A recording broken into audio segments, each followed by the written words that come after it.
Flight attendants and or pilots of Reddit, what are some things passengers do that get on your nerves?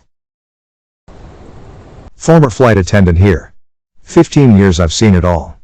And sorry for formatting, on mobile walking throughout the aircraft barefoot. Especially into the toilets. Those floors are not as clean as you think they are. People who talk to us and treat us like scum. And yes, we'll provide better service to the ones who are nice, or think of them first when a whole row is free and they need to lie down and sleep during an 11 hours flight. Parents that don't watch their kids during the flight. The aircraft isn't child-proof and there's a surprising amount of things they can injure themselves on. Passengers who do aircraft yoga during the service. By all means, if lights are off and it's quiet, go ahead, but if there's a buzz of activity near the galley, then maybe wait a while. Speaking of which, assuming the galley is a free-for-all. Sometimes we don't get provided crew food for work and bring our own. If we're busy attending to a call bell and can't finish out snack or whatever, it's not for you to just grab and eat. At least ask first. Complaining about how rough the flight was. I've had some cuss out the flight deck about their abilities because the aircraft hit wake turbulence. If you can magically see wake turbulence on a tiny monitor and think you can do a better job, then join a flight academy, pay several $1,000s for the training and certification and do it yourself. I left aviation in August, because of you know what, but that's just what I can recall from the top of my head. Leaving a ridiculous amount of garbage behind. Last week I had a grown-ass couple spit huge globs of gum onto the floor and then step on it to try to rub it in. Like seriously? Why? And getting up to use the bathroom when we're already descending. Check-in agent here. When the plane is delayed or there's a cancellation and passengers blame us. Honestly, there's nothing more we want than getting you on the plane to your holiday or back home, but if there's something physically wrong with the plane, we will not risk everyone's lives. Shouting, screaming and cursing at us won't change the fact that the plane is still broken. My wife works at ticket desk for large airline. The stories I have, which honestly anyone who's worked any type of customer service knows what's up. My personal favorite, college athlete showed up late to flight, told couldn't board, yelling, screaming and cursing all employees. Bringing her race up as reason they aren't letting her on. You know the works. The competition she missed the flight to was Olympic tryouts. How late was she, you ask? She showed up 2 hours after the flight left. On our honeymoon, my wife and I got separated and were in different rows. The attendant explained to the passengers around us and asked if anyone would be willing to switch. The guy beside me wouldn't even look at her when she asked him. Once everyone was boarded, the attendant came back and said to us loud enough so everyone around could hear, "Your upgrade is ready." She walked us up to the first row in business class. Gave us a bottle of champagne, we had a pretty nice breakfast and watched 13 Days in October. It was a pretty nice memory. Edit. Some of your responses remind me of the time we visited Orlando without toddler. On the flight down we were surprised to be given advanced boarding. So leaving Orlando, we asked for advanced boarding because we had a young child. The attendant looks at us and in a nice way says, "You're in Orlando, everyone has a child, lol."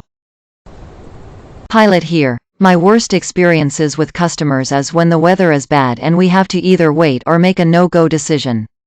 My personal favorite is the guy who screamed at me while I was in the terminal getting coffee because his flight wasn't leaving on time.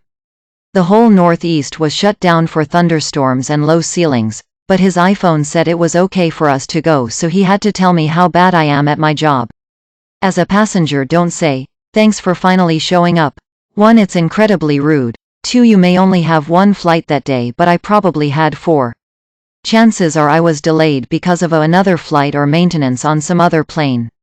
Added to that, we often only get 45 minutes to an hour between flights, which ends to requiring us to literally get off one right onto another.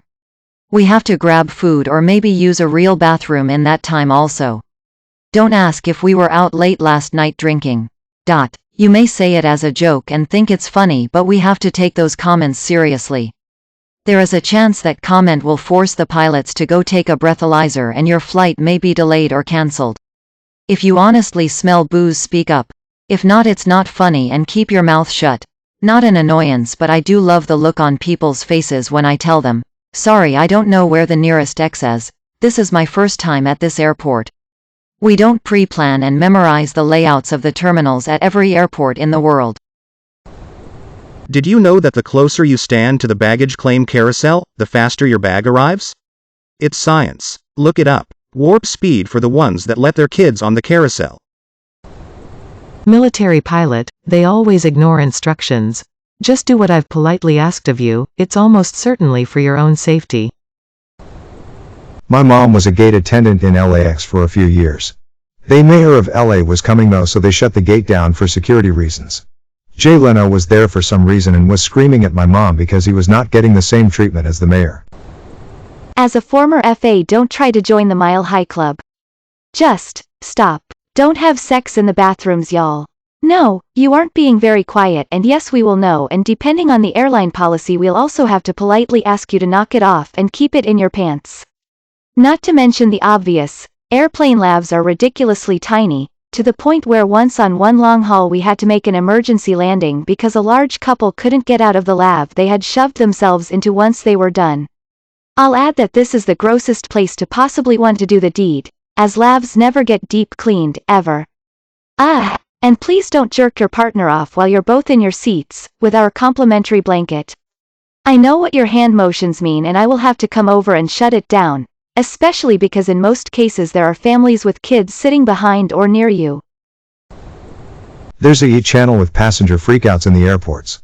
A lot of episodes, called Airplane Passengers Losing Their Beep, pure comedy gold. I used to work check-in an international airport. Man, those idiots are the same all over the world. If I had $1 for every time I heard the excuse they weren't charged for their overweight bag when they flew in, I would be richer than Bezos. When passengers get up as soon as the aircraft stops, y'all could be sitting effortlessly until we make the bridge and disarm the door, but nah.